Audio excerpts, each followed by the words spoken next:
Quelles sont vos impressions suite à cette première visite que vous êtes en train de faire et concernant les éléments mis en place par l'Agence Côte d'Ivoire PME dans le cadre de la promotion des petites et moyennes entreprises?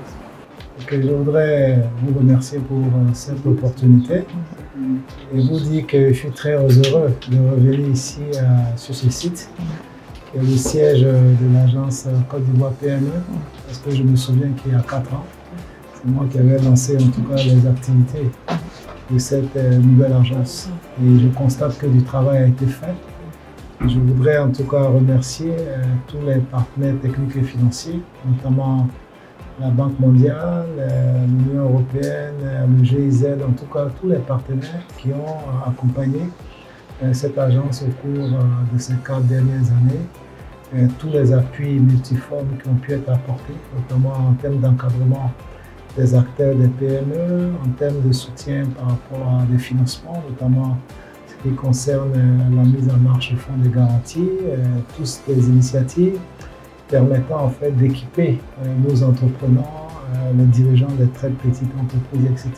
Et je note que les partenaires techniques et financiers, notamment la Banque mondiale, dans le cadre de leur soutien à l'écosystème entrepreneurial, notamment par rapport aux incubateurs Dream Factory, ont bien voulu en tout cas financer ce studio qui est multimédia, qui permet en tout cas de donner de la visibilité et un soutien à nos jeunes entrepreneurs, je veux dire, qui pourraient, pour ceux qui seront en tout cas sous incubation, je veux dire, utiliser en tout cas tous ces outils pour leur permettre en tout cas de les aider dans l'élaboration de leurs différentes chaînes de valeur. Donc, c'est des messages en tout cas de félicitations par rapport aux acquis. Et puis également profiter de cette occasion pour dire que le gouvernement reste dans une dynamique de renforcement de l'écosystème des PME. C'est pour cela que nous avons initié une réforme pour aller plus loin, en créant en fait le guichet unique de développement des entreprises, qui est une structure de l'État qui va fonctionner comme une holding avec 2 filiales, notamment la société d'État, Côte d'Ivoire PME. Ça veut dire que l'ancrage institutionnel est renforcé.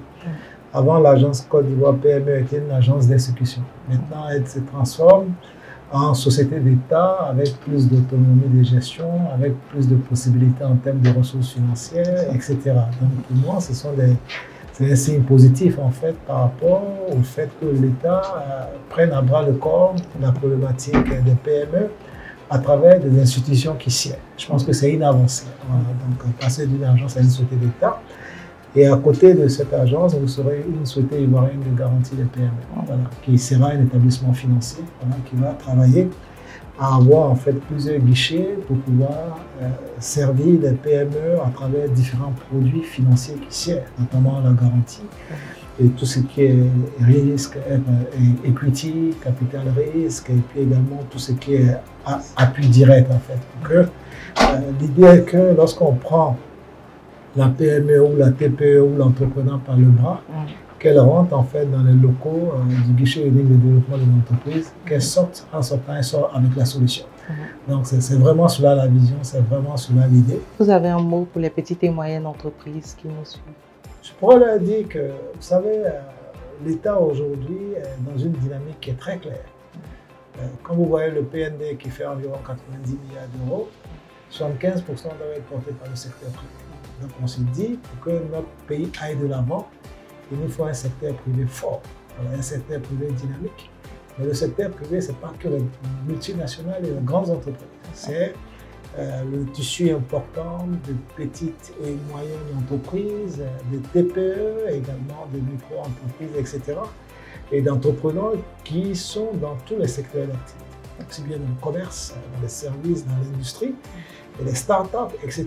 Donc, c'est en créant en fait ces structures, c'est pour pouvoir mieux prendre en charge leurs préoccupations, pour pouvoir mieux prendre en charge leurs besoins et pour qu'on puisse les adresser durablement. Nous voulons avoir des jeunes qui ont la tête dans la technologie, qui savent nous faire des innovations dans tous les secteurs avec les défis actuels liés au changement climatique, à la protection de l'environnement, etc. Donc, en développant ici et là une économie circulaire. Donc, voici un peu le message que je dois leur passer.